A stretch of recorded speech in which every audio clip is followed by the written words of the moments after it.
All right. Thank you so much for bearing with me, everybody. I really appreciate it. Hopefully, you guys got my audio.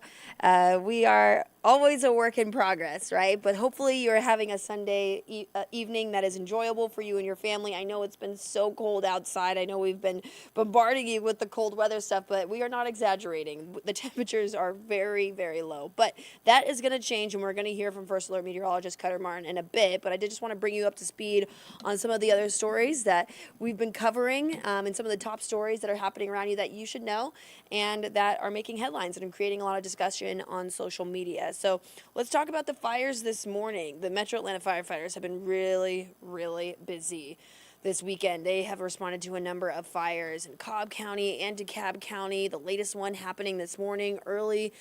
We had our Atlanta News First reporter Asia Wilson out there. There was a couple in their 70s who unfortunately lost their home to this fire, and they're going to have to rebuild, but luckily they did get out okay.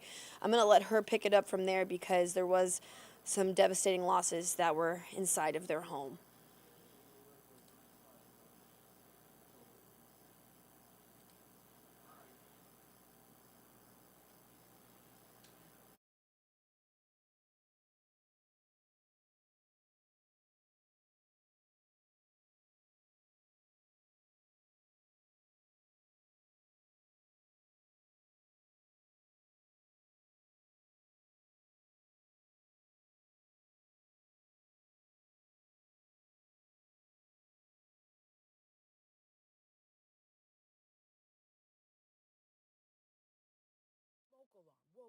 They opened the door to the garage and they were met with heavy fire and smoke. When she opened the garage door, her dog ran in. From fire and smoke to water turned ice. Anytime the temperature gets below freezing, the ice becomes a major problem. It was a busy, cold Sunday morning for Cobb County Fire and Emergency Services as they worked to put out the flames that erupted at this home on Dawson Drive near Powder Springs. As we're fighting the fire on a night as cold like this, ice builds up around the house, so it becomes very hazardous for the firefighters operating on the scene. The home belongs to a couple in their 70s. They were home with their dog at the time when suddenly their smoke alarm woke them. They opened the door to the garage and they were met with heavy fire and smoke. When she opened the garage door, her dog ran in the garage, so unfortunately the family's dog didn't make it, but the occupants were able to escape. Chris Smith with Cobb County Fire says the pair made it out with the help of neighbors who came to help after hearing an explosion. The couple was not injured, and Smith says their home is now a total loss, but the cause of it all is still unknown. We know it was something in the garage, so it could have been a battery charger, an automobile, a freezer or a refrigerator, some sort of appliance. While this is still under investigation, fire officials are sending this message to all as everyone continues to battle frigid temperatures. Always have a working smoke detector. Verify that they're working, test them. In Cobb County, Asia Wilson, Atlanta News First.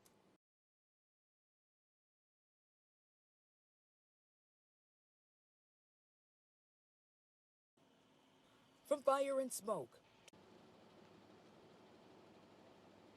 And that is not the only fire that Metro Atlanta fire crews have had to respond to this weekend. In DeKalb County, there were two separate fires. One of the fires engulfed a home, and it sent 2 adults and 2 children to the hospital for smoke inhalation. And on Saturday, another fire had happened in Lithonia on Northside Road, where firefighters were able to contain that blaze, but the fire ignited in their garage, where the car and other materials inside the garage were damaged. But thankfully in that fire, in both of those fires, people are recovering and other people were not hurt. So that is the good news to come out of those fires. But that's 3 fires just in the last 48 hours in Metro Atlanta. So we know people are trying to stay warm, but keep an eye on everything that you're doing in your house at this time, because these are the times when we have to pay attention. But that's not the only headline that we're following. I also want to touch on another top story, and hopefully our audio will work. Let's play this one out. All right. I'm sure you may have seen this on social media already, but if you haven't, then Florida Governor Ron Desantis is officially out of the race. He has suspended his presidential campaign, and he essentially said that he didn't see a victory in sight and that he didn't want to waste any voters' time and money with more endorsements, and he now has decided to essentially endorse former President Donald Trump. He also talked about the fact that he disagreed with former President Donald Trump about the coronavirus and how that was handled, and some of the medical professionals that were hired as part of that regime to address that issue. But he said overall he was ready to endorse former President Donald Trump for the candidacy for the Republican Party. So that was another major headline to come out this afternoon, and something that we're surely going to be following, as this week voters in New Hampshire are going to be heading to the polls. And, you know, poll projections released by CNN showed that Nikki Haley was the candidate that was likely going to be able to win New Hampshire, and that she would also be the one to potentially win South Carolina, her home state. So we will be following all of that, but that's the latest that we have on the presidential race as it relates to the Republican Party and the candidate for them. So now it's really just down to former President Donald Trump and Nikki Haley to duke it out for who's going to get the nomination. So I'm sure you guys have been following that. It's been all over, but that one was new this evening. All right, so now I'm going to move on. The video I was going to show you was just going to be Florida Governor Ron Desantis, and I figured why bother with the video if there's sound I'm going to have to manipulate, and I could just tell you that one. So that's the latest. And then we have this local story, of course. District Attorney Fani Willis. Now, this has been a story that has kept on giving, right? There's been new details coming out ever since one of the co-defendants in the Trump RICO case, Mr. Michael Roman, who is accused of several different things, including that he played a role in the alleged fake electors. And so he is one of the listed co-defendants in that case. He filed a motion to have the case thrown out following claims of what he says was an inappropriate relationship with District Attorney Fani Willis and Special Prosecutor Nathan Wade. And in that court motion, he said that essentially the Nathan Wade was hired by the DA and he benefited from that relationship allegedly, and that they went on lavish vacations together. So then the next part of that story really became what happened on Friday when the Nathan Wade's wife, Miss Jocelyn Wade, I believe is her name. Let me just double check that. Yes, that's her name. Jocelyn Wade claimed that she had receipts to show that the two had purchased plane tickets and went on lavish vacations. And now there's going to be an emergency hearing in that divorce case where DA Fani Willis was subpoenaed to come testify in that trial. And she filed a motion to try to push back against that, saying that she is that Nathan Wade's wife, Jocelyn, was conspiring with the co-defendants in the RICO case to try to tamper with her investigation and the work that she's doing in the RICO indictment.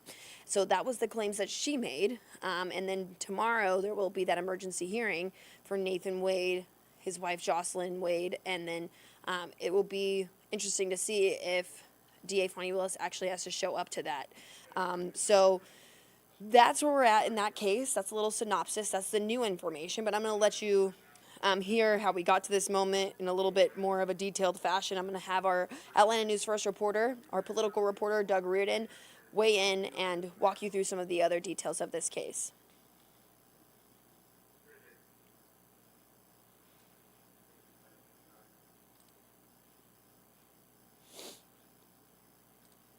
According to a soon-to-be-released book authored by two CBS News producers, Special Prosecutor Nathan Wade wasn't DA Fani Willis' first choice for the job.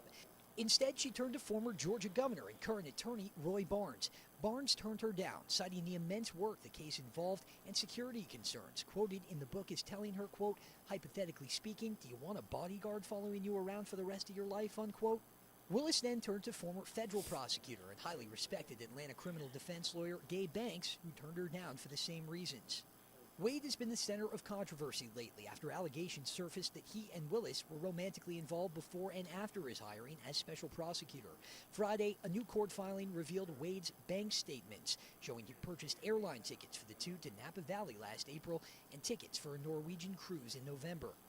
It's the first real evidence since allegations of an improper relationship surfaced 2 weeks ago. This is where we're coming from. More detail. And that essentially is our argument. Also on Friday, John Eastman, a former attorney for the Donald Trump administration, asked a judge to reconsider his charges, saying the indictment accuses him of corruption but is too vague.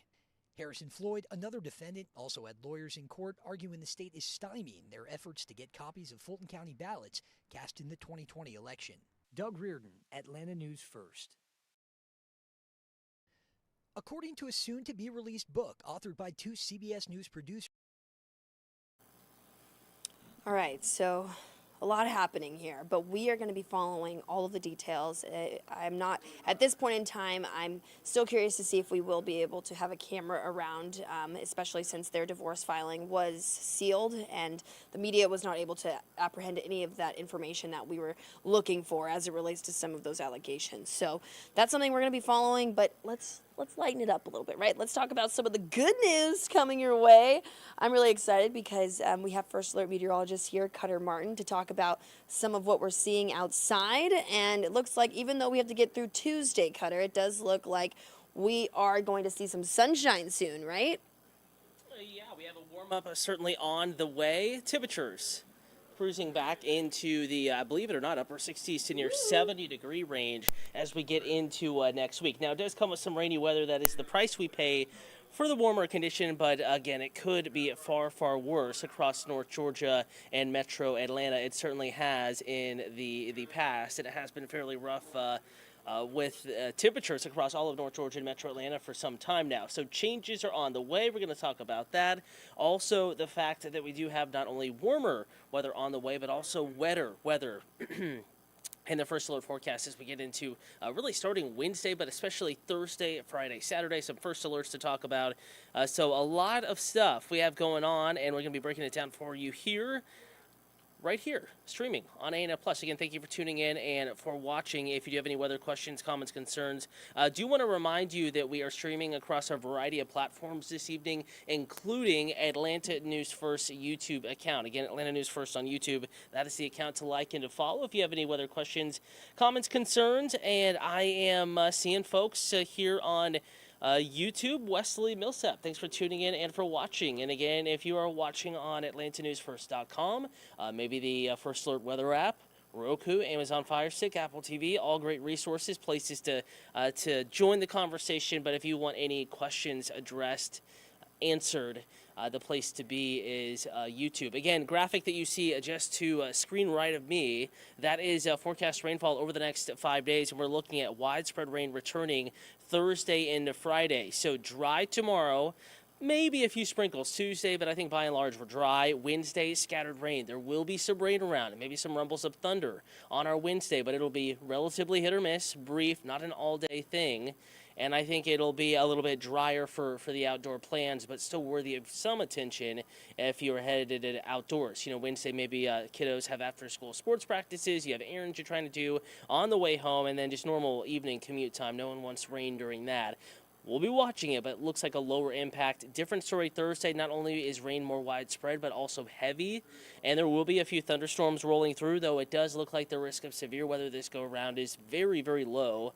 Thumbs up, we'll take that, but that risk of heavy rain certainly is there, maybe some ponding on the roadways.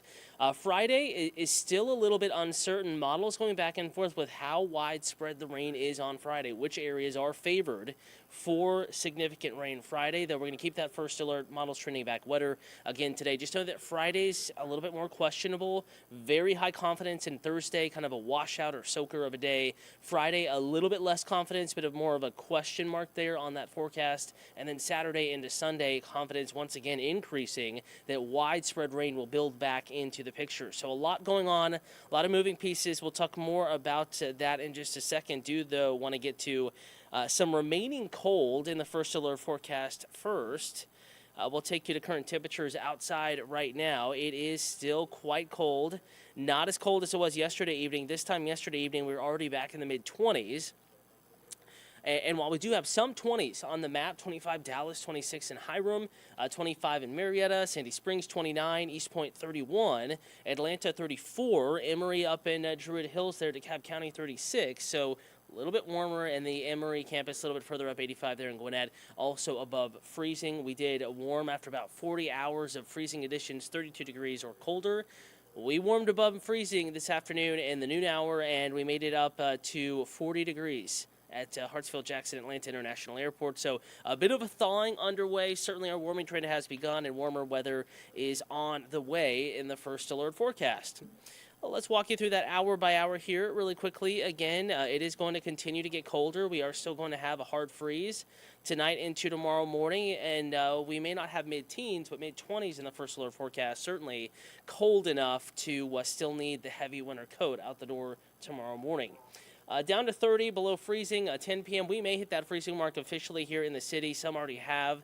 I think by the latest, at the latest, 9:30 to 10 p.m., 32 degrees at the airport, and then back into the mid-20s in the wee hours of tomorrow morning, and we will wake up to temperatures in the mid-20s tomorrow inside the city limits. You get further outlying, and there probably will be some lower 20s mixed in there as well, and some upper teens up in far north and northeast Georgia, on up in the mountains. 17 in Blairsville. Cold start to your Monday, though you were single digits this morning, so believe it or not, 17 is an improvement. 19 in Dalton, 23 in Canton, 26 in Atlanta, 21 in Carrollton, 22 and LaGrange, Griffin 23. You get the idea. Lots of lower 20s outside of I-285. You get inside the perimeter, more pavement, kind of a warmer setup. We have that urban heat island effect, and yes, it'll be a little bit warmer. Still, though, a hard freeze. You still need to make sure your little students are wearing their heaviest layers out the door tomorrow morning, and I do think the potential for frost is also there tomorrow morning, so just keep that in mind. May have to do a little bit of scraping if you parked outside tonight into tomorrow morning.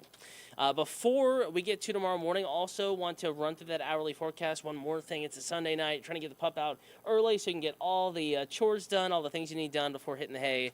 And yes, yellow paw print, it is going to be cold, already is, and it will only get colder from here on out. Back in the upper 20s as we approach midnight in the city of Atlanta, though these numbers really are a reflection of some of our more suburban communities outside of I-285.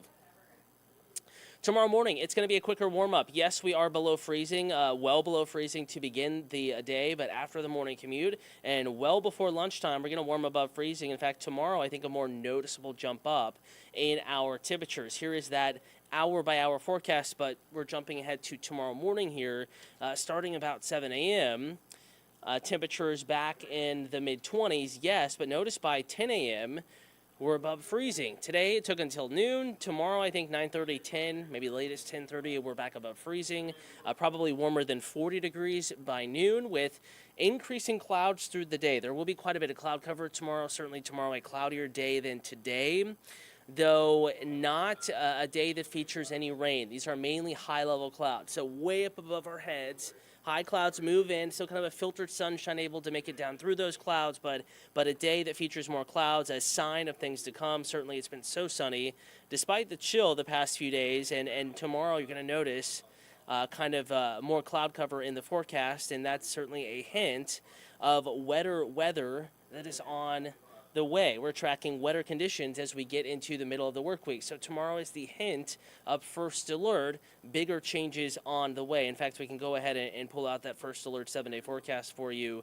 And rain does look to become fairly widespread Thursday, though Wednesday is the day that we really do begin to see that rain chance bump up to 40%. Showers, a couple of thunderstorms, hit or miss coverage, not a washout of a day. I think okay for plans, but still the First Alert weather app on your smartphone, going to be a good idea to have that with you on the go, especially if plans do bring you outdoors. Make sure those rain and lightning or precipitation alerts are turned on in the app, and you can be alerted to rain showers and thunderstorms approaching your plans no matter where you are, North Georgia and beyond, through the day Wednesday. Certainly, though, plans may need to be adjusted Thursday.